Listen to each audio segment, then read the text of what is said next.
છેલ્લા ઘણા સમયથી ભાજપનું ગુજરાતમાં એમ કહેવાય કે એક ચક્રી શાસન ચાલી રહ્યું છે.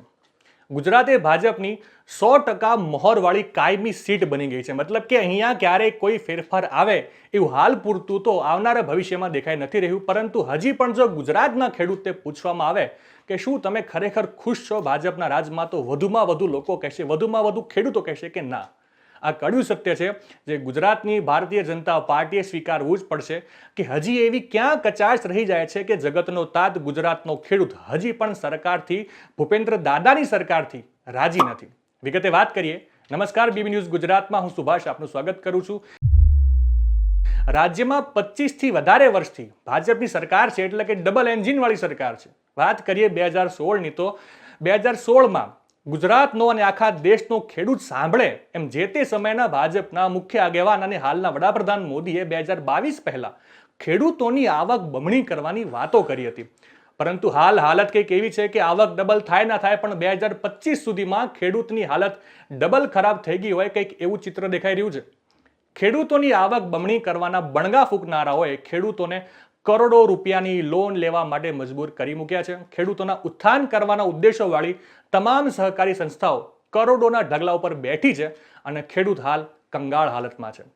ભારત સરકારમાં સંસદમાં રજૂ થયેલા આંકડા, જેમાં ગુજરાતના ખેડૂતોએ 3 વર્ષમાં બેંકોમાંથી, કોમર્શિયલ બેંક હોય તોય ભલે, સહકારી બેંક હોય તોય ભલે અને રિજનલ બેંક હોય તોય ભલે, કેટલી લોન લીધી છે, એ આંકડા આઘાત પમાડનારા છે. મનહર પટેલ, પ્રવક્તા ગુજરાત કોંગ્રેસે, એક વિડીયોના માધ્યમથી ગુજરાતના ખેડૂતો માટે જે વાત કરી છે એ ખરેખર સાંભળવા જેવી છે. વિગતે સાંભળીએ મનહર પટેલને. રાજ્યની અંદર 25-27 વર્ષથી ભાજપાની સરકાર છે, એટલે કે ડબલ એન્જિનની સરકાર છે. દેશના અન્નદાતાઓ માટે આ દેશમાં સૌથી વધુ કોઈ રાજકીય પાર્ટીએ ખેડૂતોને ઉત્થાન કરવાનો ડોળ, પાખંડ કે આડંબર કર્યો હોય તો એ ભારતીય જનતા પાર્ટી સરકારે કર્યો છે. 2016ની અંદર આ દેશનો એક અન્નદાતા સાંભળે એમ ભાજપાના પ્રમુખ આગેવાન અને અત્યારના વડાપ્રધાન નરેન્દ્ર મોદીએ ખેડૂતોની આવક ડિસેમ્બર 2022 પહેલા બમણી કરશું એવું વચન આપ્યું હતું. આજે ફેબ્રુઆરી 2025 છે. ડિસેમ્બર 2022 પહેલા દેશના અન્નદાતાઓની આવક બમણી નથી કરી શકી, એ ભાજપા પણ જાણે છે. પરંતુ 2025 સુધીની અંદર દિવસે ને દિવસે આ રાજ્યનો અન્નદાતા ખેડૂત દેવાના ડુંગર નીચે દબાતો જઈ રહ્યો છે.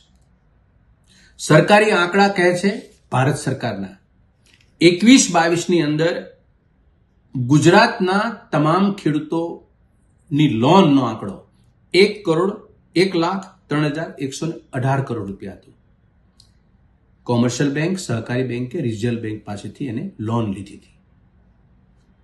2022-23ની અંદર આ આંકડો વધીને 1,20,530 થયો અને 2023-24ની અંદર એ આંકડો વધીને 1,41,160 થયો. એટલે કે 20,630 કરોડ રૂપિયાની લોન એક વર્ષમાં વધુ આ રાજ્યના ખેડૂતોએ લીધી. આ ભાજપા સરકારની વહીવટી સૂઝ પ્રમાણે હજારો યોજના, કરોડો રૂપિયા આપીને દોડ કરી અને ખેડૂતોની પરિસ્થિતિ આપણી સામે મૂકી. બીજી બાબત, આ રાજ્યની અંદર કે દેશમાં જે સહકારી ક્ષેત્રને લગતી જે પ્રવૃત્તિ કરે છે, વેપાર ધંધો કરે છે, એમાં એગ્રીકલ્ચર ઇનપુટ્સ હોય કે એગ્રીકલ્ચર સાધનો હોય, ચાહે નાફેડ છે, ચાહે ગુજકો માસોલ છે, ચાહે ઇફકો છે કે સહકારી ક્ષેત્રની બેંકોનું માળખું હોય, આ તમામનો મુખ્ય ઉદ્દેશ સરકારી રાહે ખેતી, ખેડૂત અને ગામડાને ઉત્થાન કરવા માટેનો છે. આ તમામ સંસ્થાઓની એક કચેરી આપ જોજો, એની ચૂંટણીઓનો તામઝામ જોજો, એના નફાના ધોરણો જોજો. કરોડો રૂપિયાનો નફો કરનારી, ટર્નઓવર કરનારી આ સંસ્થાઓ સદ્ધર બને ખેડૂતની કમર ઉપર અને ખેડૂત કંગાળ બને. એવો તો કયો વહીવટ ને કેવો વહીવટ આ ભાજપાની ડબલ એન્જિનની સરકાર કરે છે કે ખેડૂતોની આવક 6 વર્ષમાં બમણી તો ન કરી શકે, પણ દેવા નીચે, ડુંગર નીચે દેવાના ખેડૂતો દબાઈ ગયેલા રહે. આ વાત સહજ સમજવા જેવી છે. આમાં રોકેટ સાયન્સ છોડવાની જરૂર નથી સમજવા માટે. સીધી વાત છે, એક જ લીટીની, કે આ રાષ્ટ્રની અંદર ખેતી પ્રધાન દેશમાં ગામડું ખેતી કે ખેડૂતમાં આ ભાજપાની ડબલ એન્જિનની સરકારને કોઈ રસ નથી. એનું આ સીધું પરિણામ. માત્ર ભારત નહીં પણ વિશ્વભરના કોઈ પણ દેશના કે રાજ્યના સર્વાંગી વિકાસનો માર્ગ છે, સર્વાંગી વિકાસનો જે રસ્તો છે, એ દોસ્તો ખેડૂતના ખેતરમાંથી જ નીકળે છે. એ વાત સરકારે સમજવી જ પડશે.